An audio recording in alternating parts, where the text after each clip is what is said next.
British Advanced Pain Clinic, Noppimayam Surgery Duram. For appointments 9155515563. అందరికీ నమస్కారం. నేను Swaroopa Potlapalli. Welcome to I dream. Governor నుంచి అనుమతి రాగానే కేటీఆర్ మీద చర్యలు తప్పవని సీఎం రేవంత్ రెడ్డి తేల్చి చెప్పేశారు. అరెస్టు నుంచి తప్పించుకునేందుకే కేటీఆర్ ఢిల్లీ వెళ్లి లాబీయింగ్ చేస్తున్నారని ఆయన ఆరోపించారు. అసలు తెలంగాణ రాజకీయం ఢిల్లీకి ఎందుకు చేరింది? ఈ రేసు స్కామ్లో అరెస్ట్ కాబోతున్నారా కేటీఆర్? రేవంత్ ఆరోపణల్లో నిజమెంత? ఇలాంటి విషయాలన్నిటి మీద మాట్లాడడానికి బీఆర్ఎస్ లీడర్ రజనీ సాయిచంద్ గారు నాతో పాటు ఉన్నారు. ఆవిడతో మాట్లాడదాం. నమస్తే రజనీ గారు. నమస్తే అండి. మీరు చూస్తూ ఉండొచ్చు, ఇప్పుడు తెలంగాణ రాజకీయం మొత్తం ఢిల్లీ చేరింది. కేటీఆర్ అలా వెళ్ళొచ్చారో లేదో, ఇటువైపు రేవంత్ వెళ్ళారు, మళ్ళీ గవర్నర్ కూడా వెళ్ళారు.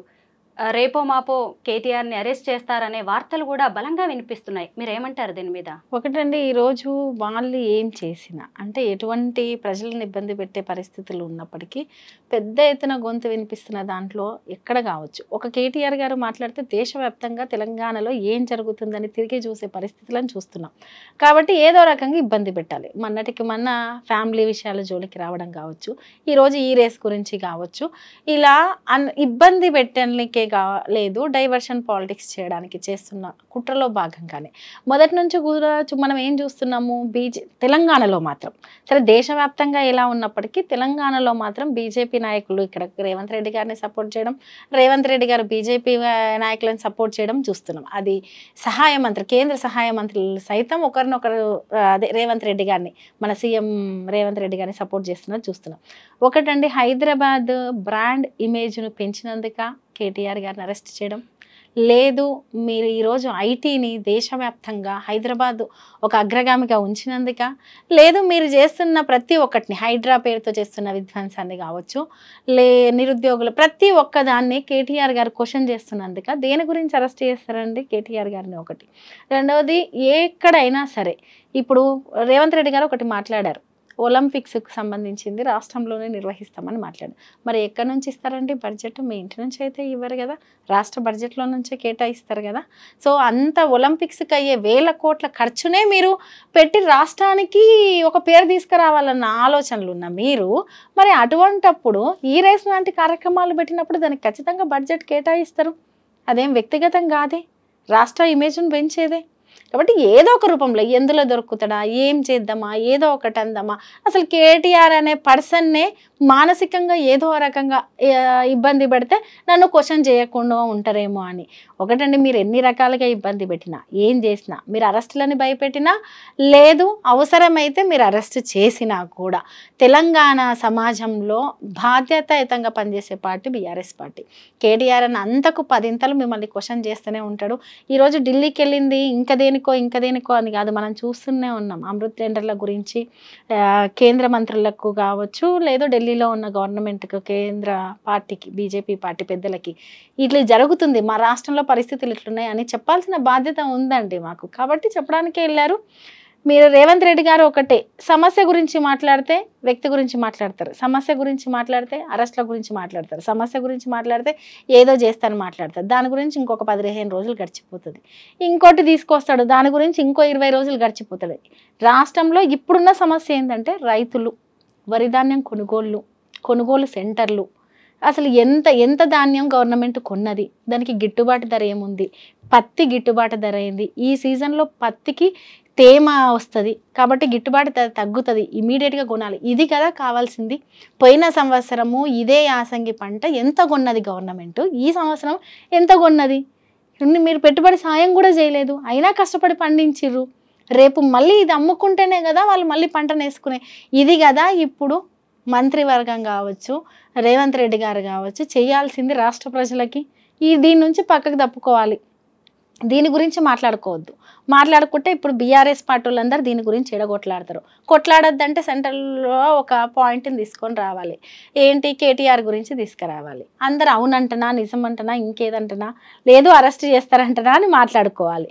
కాబట్టి సమస్య ఎక్కడ ఉంటే అక్కడ డైవర్ట్ చేసే ఏదో ఒక విషయాన్ని తీసుకొస్తున్నారు.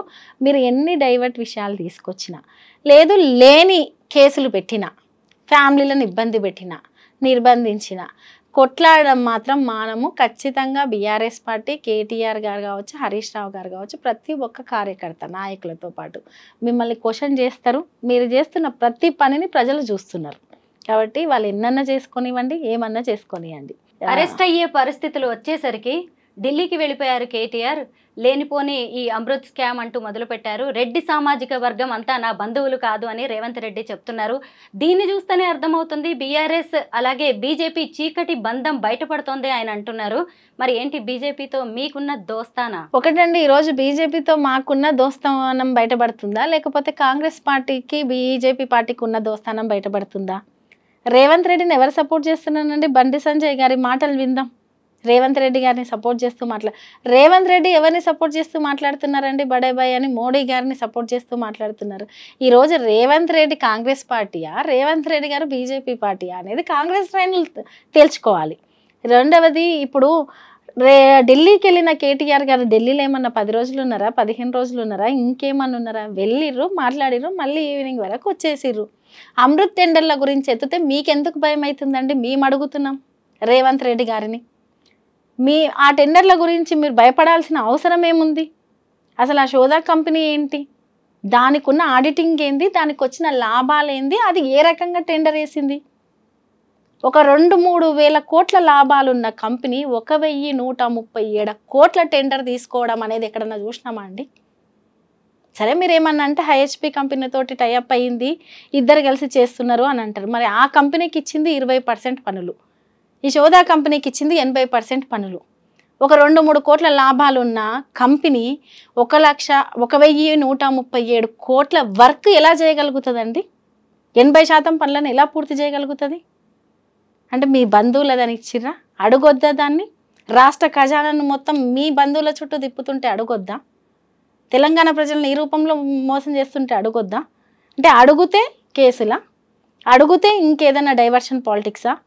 సరే, సామాన్య ప్రజలకంటే ఇవి అర్థం కాకపోవచ్చండి. చాలామందికి తెలుసు కదా ఒక కంపెనీ ఆడిటింగ్ ఎంత ఉంది, కంపెనీ యొక్క లాభాలు ఎంత ఉన్నాయి, ఆ కంపెనీకి టెండర్ వేయడానికి ఏ ఎలిజిబిలిటీ ఉండాలి, ఏ రూపంలో టెండర్ జరిగింది, ఎందుకు అన్ని కోట్లు కేటాయించిర్రు, ఇవి అడుగుతున్నందుకు కేటీఆర్ గారి మీద కోపమా? కాబట్టి ఈరోజు రాష్ట్రంలో బీజేపీ పార్టీ, కాంగ్రెస్ పార్టీ కుమ్మక్కై పనిచేస్తున్నట్టుగానే ఉంది. అది ప్రజలకు అర్థమవుతుంది. రెండవది, మీరు ఏ రకంగా మాట్లాడినా మీరు చేసే పనిని మేము ఖచ్చితంగా క్వశ్చన్ చేస్తాం. అది అమృత్ టెండర్లో కావచ్చు, ఫార్మాసిటీలో కావచ్చు, మీరు చేసిన హైడ్రాలో కావచ్చు, రాడార్లో కావచ్చు, ఎక్కడన్నా కావచ్చు, మేము ఖచ్చితంగా క్వశ్చన్ చేస్తాము. రేవంత్ రెడ్డి గారు, మీరు పాలన మీద దృష్టి పెట్టండి, ప్రజలకు మంచి చేసే పని మీద దృష్టి పెట్టండి. మీరు కేసీఆర్ గారిని తిట్టడం మీద, హరీష్ రావు గారిని తిట్టడం మీద, లేకుంటే రాష్ట్ర ఖజానాన్ని దుర్వినియోగం చేసే విధంగా మీరు తెచ్చిన 77,000 కోట్ల అప్పు దేనికి వాడారో చెప్పండి. ప్రజలకు ఖచ్చితంగా ప్రతి విషయం తెలియాలి. మీరు ఎందుకు ఇంతవరకు రైతు భరోసాని ఇవ్వలేదో చెప్పండి. మీరు ఎందుకు పంటను కొనుగోలు చేయట్లేదు? తూతూ మంత్రంగా కొనుగోలు కేంద్రాలు మాత్రమే ఎందుకు ఓపెన్ చేశారు? ఇవి మేము అడుగుతున్నాం. ఇది అడగడమే కోపం అయితే మేము అడుగుతూనే ఉంటాము. ఇవి అడిగినందుకే నిర్బంధిస్తే మమ్మల్ని నిర్బంధించినా మేము అడుగుతూనే ఉంటాం. రజనీ గారు, బీఆర్ఎస్ ఎమ్మెల్సీ కవిత గారు ఆల్రెడీ ఢిల్లీ లిక్కర్ స్కామ్లో జైలుకు వెళ్ళి బెయిల్ మీద బయటకు వచ్చారు. ఇటు చూస్తే ఈ రేస్ స్కామ్లో ఇప్పుడు కేటీఆర్ రేపు ఎల్లుండో వెళ్తారు అన్నట్టుగా సంకేతాలు, అన్ని పరిణామాలు కూడా కనిపిస్తున్నాయి. ఒకవేళ అదే జరిగితే ఇప్పుడు జనాల్లోకి నెగిటివ్ సంకేతాలు వెళ్ళే అవకాశం లేదా? అంటే ఒక సీఎం కొడుకు కూతురు ఇలాగా అధికారాన్ని అడ్డం పెట్టుకొని ఇలా దోపిడీ చేశారు అనే సంకేతాలు వెళ్ళవా? నేను ఒకటండి, కవిత గారి కేసులో ఈరోజు మీ కాంగ్రెస్ పార్టీయే కేజ్రీవాల్ గారి మీద తప్పుడు ఆరోపణ చేసిందని చెప్పారా లేదా? ఇదే సోనియా గాంధీ గారు మాట్లాడారు, ప్రియాంక గాంధీ మాట్లాడారు, రాహుల్ గాంధీ గారు మాట్లాడారు. మరి వాళ్ళది తప్ప మీది తప్ప అనేది ఒకటి. రెండవది, ఈరోజు ఈ మొన్నటి వరకు ఏదో దీపావళి పండుగని ఇంకేదో అని డ్రగ్స్ గురించి మాట్లాడుతూ అది మాట్లాడుతూ ఇలా ఏదో ఒక రూపంలో ఇరికించాలని ప్రయత్నం చేశారు. మీరు దీపావళి క్రాకర్స్ పేలుస్తామన్నారు, బాంబులు అన్నారు, అవి కాస్త పేలకుండా అయిపోయినాయి. ఈరోజు ఇంకో టాపిక్ తీసుకొచ్చారు, ఇంకేదో తీసుకొచ్చారు. ఒకటండి, హైదరాబాద్ బ్రాండ్ ఇమేజ్ను పెంచే విధంగా ఈ రేసును పెట్టడంలో చేసిన తప్పు. మీరు ఇది తప్పు అని అంటే బహుశా మీకు కేటీఆర్ గారి మీద ఏదో ఒక బురద జల్లే ప్రయత్నం చేస్తున్నారు అనేది ప్రజలందరికీ అర్థమవుతుంది. కొత్తగా మనం చెప్పాల్సిన అవసరం లేదు. మీరు ఎన్నన్నా చేయండి, ఏమన్నా చేయండి, ఎన్ని ఆరోపణలైనా చేయండి, 10 ఏళ్ల పాలన ఎట్లుంది, ఒక మంత్రిగా కేటీఆర్ గారు ఎలా పనిచేశారు, ఒక సీఎంగా కేసీఆర్ గారు ఎలా పనిచేశారు, ఈరోజు మీరు సీఎంగా ఎలా చేస్తున్నారు అనేది ప్రజలందరూ గమనిస్తారు. మేము ఒకటే చెప్తున్నాం, మీరు ఇన్ని ఆరోపణలు చేస్తున్నారు కదా, మీ నియోజకవర్గ ప్రజలన్నా మిమ్మల్ని మెచ్చుతున్నారా? పోని మీరన్న నల్గొండలకు కూడా పాదయాత్ర చేస్తాను వెళ్ళిర్రు కదా, మీ చుట్టూ సెక్యూరిటీ ఎంత ఉన్నారు, ప్రజలు ఎంత ఉన్నారు? పోలీస్ బందోబస్తే ప్రజల కంటే ఎక్కువ ఉంది.